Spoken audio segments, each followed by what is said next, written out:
what are the difficulties he may have been having?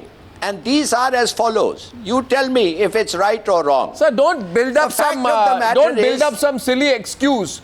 My question to you was, and if you want to avoid my question, I can give you 1,000 ways of avoiding the question. I would have hoped today, Mr. Hilaly, as a straight-talking man, that you would not run away from a direct question. However, if you want to, you can. Now, my question to you was, and I repeat the question. Will a flight to Delhi? But today you are will a flight to Delhi be a slap in the face of Hafiz Saeed or not? Now listen to me. Will a flight to Delhi be a slap in the face of Hafiz Saeed or not? The fact of the matter is that today Pakistan has been invited.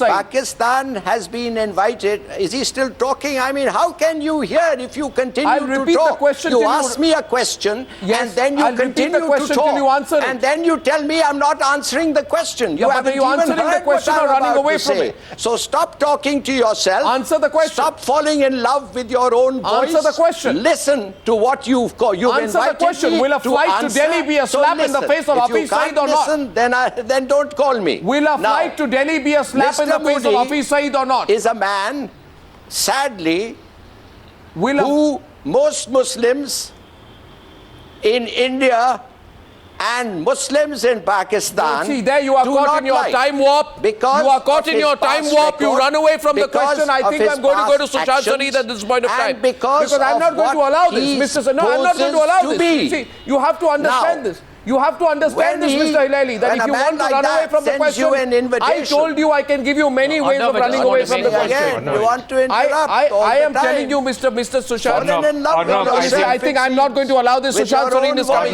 No, we want to keep it a serious discussion. If you want to reduce a serious discussion, if you want to reduce a serious discussion into some kind of unholy tripe, then I will not allow you. I'm reducing the volume now. No, Mr. Hilaly, either you talk within the parameters of the debate. Oh, Arnab, stop talking and listen to Mr. Hilaly. If it scares you to talk within the parameters of the debate, my question goes to Sushant Sareen. Why is that question not being answered? It's simple. Arnab, the problem, let's come back to the main issue. Yeah, let's come back to the main issue, which is whether Nawaz Sharif can come or not. And I have serious doubts whether he will be able to come. And one of the reasons is the kind of bigoted people you have in your studio from Pakistan.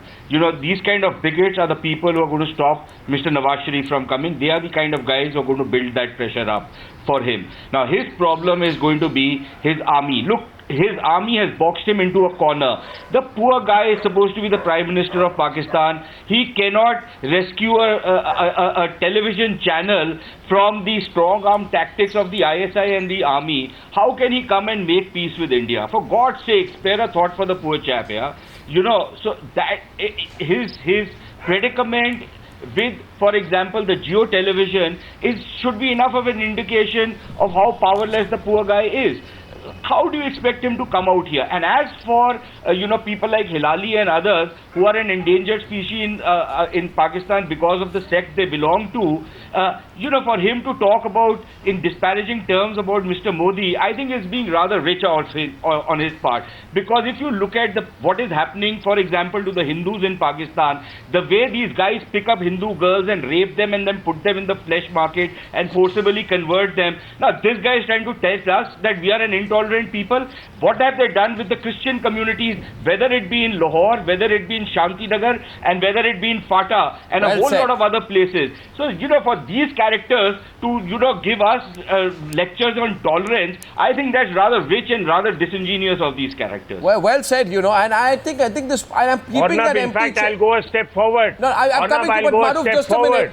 And I will tell you that even in Pakistan, outside of hardline, right-wing, Sunni, Punjabi Muslims, everyone's an endangered species. Even other Muslim sects like the Shias, the Ahmadiyas, and everybody else are declared, absolutely unacceptable in Pakistan. So what are they trying to tell us? Tolerance. And for heaven's sake, we don't need Pakistan to patronize the Muslims of India. The Muslims of India are happy here. Those who weren't happy made the choice and went to Pakistan. So be it. And they wallow in the misery of Pakistan. Those who are here, they are enjoying a meritocratic and democratic society. And thank you, India. Absolutely, and the fact of that empty chair that empty chair on the street, that empty chair from Karachi is the empty chair that was just vacated by Zafar Hilaly. Because I asked Zafar Hilaly that do you believe that this is a great opportunity for Nawaz Sharif to stand back and look at people like Hafiz Saeed in the eye? I don't know if Mr. Hilaly is too scared to answer that question, but he chose to leave. And by the way, Indian Muslims are citizens of India like Indian Hindus are, Indian Sikhs are, and we don't need lectures. But let us not forget the plight of Christians, Sikhs and Hindus in Pakistan. As far as Mr. Modi is concerned, and I'm saying it one last time, Mr. Modi is the duly elected Prime Minister of India of 1.25 billion people. And Mr. Modi has got a clean sheet in all cases from the Indian courts. Now, what you need to do is mind your own business, Mr. Peerzada, and understand we are giving you a grand gesture. We are offering you that opportunity. We are telling you. We are telling you to come and begin to engage with us. I think Mr. Sharif should pick up that invitation. Continuing this long I think Mr. Sharif. Mr. Sharif should answer you. You know, Mr. Peerzada. You know, Mr. Peerzada. Indian people want to listen to me. You know, Mr. Peerzada. More than they want to listen to you. Mr. Peerzada, you know something? Nawaz Sharif should look at people like you in the eye.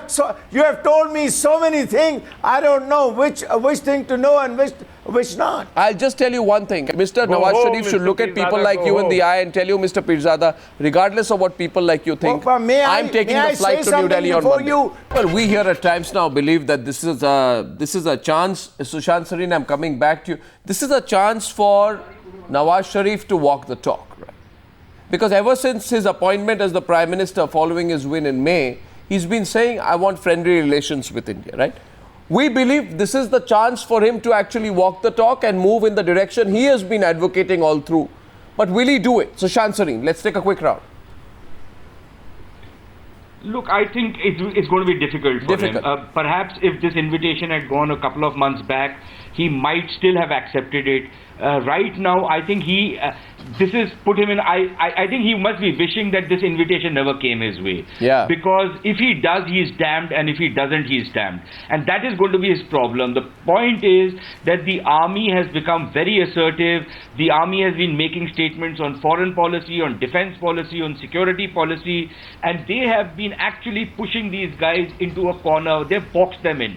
Nawaz Sharif, there are already rumors and gossip in the streets of Islamabad about how soon this government is likely to collapse. Now, the government might not collapse immediately, or even it might last its full term. But you have emasculated this government, and you have deprived it of whatever capital it had, by which it could reach out to its neighbors and it could make a paradigm change. I think that paradigm change thing has gone out of the window. That's not going to happen, and that is going to be the big dilemma for Mr. Nawaz Sharif. If he comes to India and he goes back, he will have problems back home. If he doesn't come to India, then Indians will ask a legitimate question whether he is a credible interlocutor, and as you say, whether he can actually walk the talk which he has been making for so long. And I think that is going to be his big dilemma. This, in that sense, is going to be a bit of a litmus test. But even if he comes out here, I don't think too much should be read into it, because once he goes back, his capacity to deliver on any of the assurances he might have given out here. No, the army says, Sushant, I'd just like to throw this. Maroof wants to come in. Maroof, General Bakshi and Sanjay. And hear this. You see, Mr. Peerzada, look at the rational views here in India. We're actually rationally talking about the problems. Rational views and India, these are two different things. Anyway, if I may interject, you can let me quickly say a couple of things. I've heard a lot of things, flying around. Let me answer some of them. Do I have the permission? No, yes, Mr. Peerzada, but why don't you hear some more of the rational views from India before you respond? The question here is, Maroof, go right ahead. Continue your rationality. That borders on total absurdity that I've been hearing in the last half an hour. Just hear, sir. It will do some good. My question is, what does Nawaz Sharif stand to lose? To Maroof and General Bakshi and Sanjay, I'm coming to you as well. What does Nawaz Sharif stand to lose if he does not take that flight? Arnab, you see, as far as Nawaz Sharif is concerned, what he really stands to lose by coming to India is, as Mr. Parthasarathi had earlier reflected, you know, he might just lose his chair. Now, why? You think so? You think it's that serious? Pakistan has a history. Arnab, let me please complete. Pakistan has a history Mr. Parthasarathi is known for his erratic statements. People as the army chief. Mr. Peerzada, please hear me out. Mr. Peerzada, Mr. Peerzada, Mr. Peerzada, please hear me out. Mr. Peerzada, I have heard Mr. you again and again. Stop ranting. You guys are hear me out. repeating yourself. Mr. Peerzada, hear me out.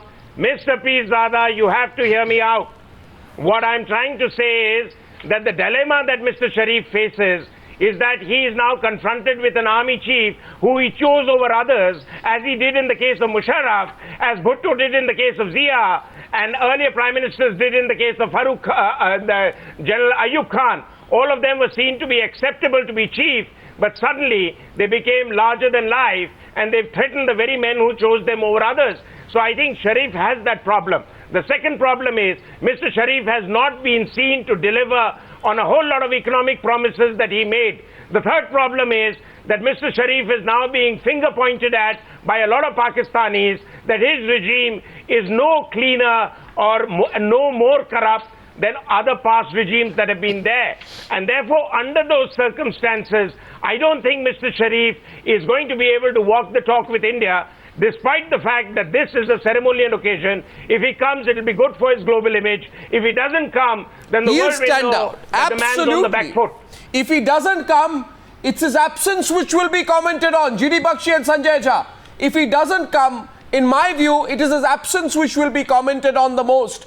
It will stick out like a sore thumb. And people will then say, D Bakshi, Sanjay Jha, over to you, and Mr. Peerzada, do listen to them.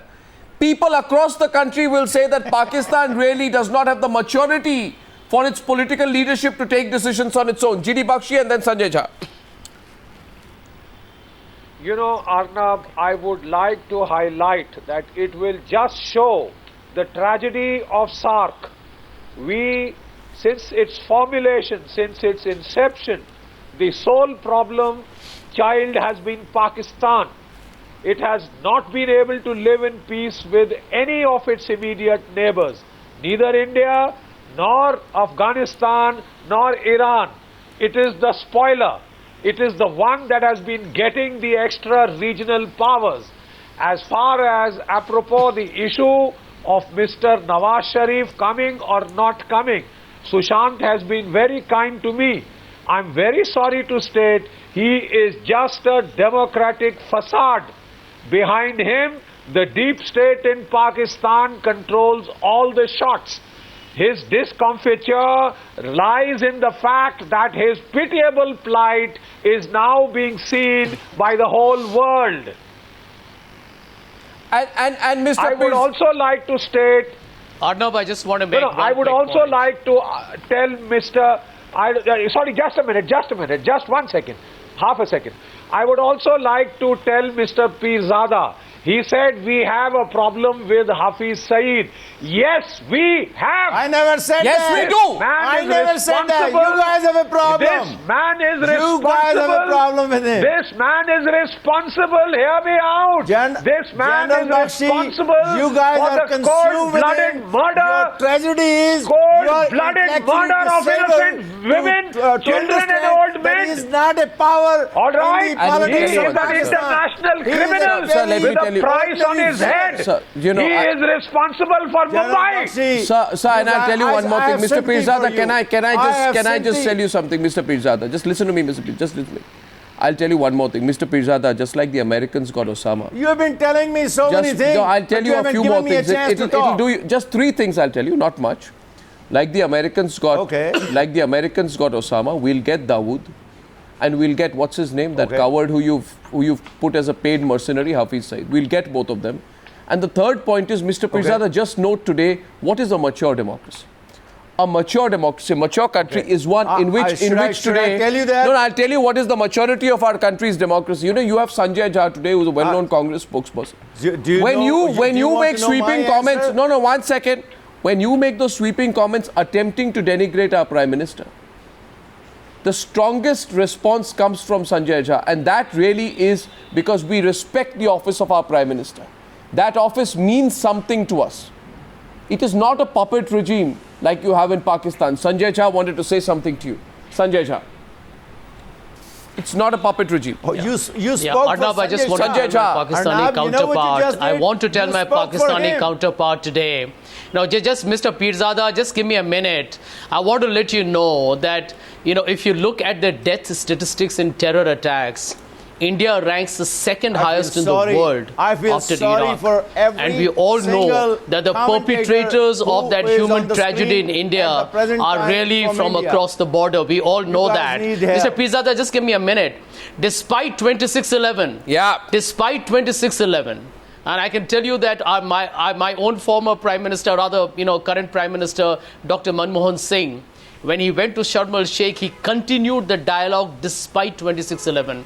There was a lot of criticism at home, but I think India has displayed remarkable maturity, strategic restraint, and wanted to continue the dialogue with Pakistan. But you cannot see this as a sign of weakness. India has respected a very, very difficult, complex neighbor.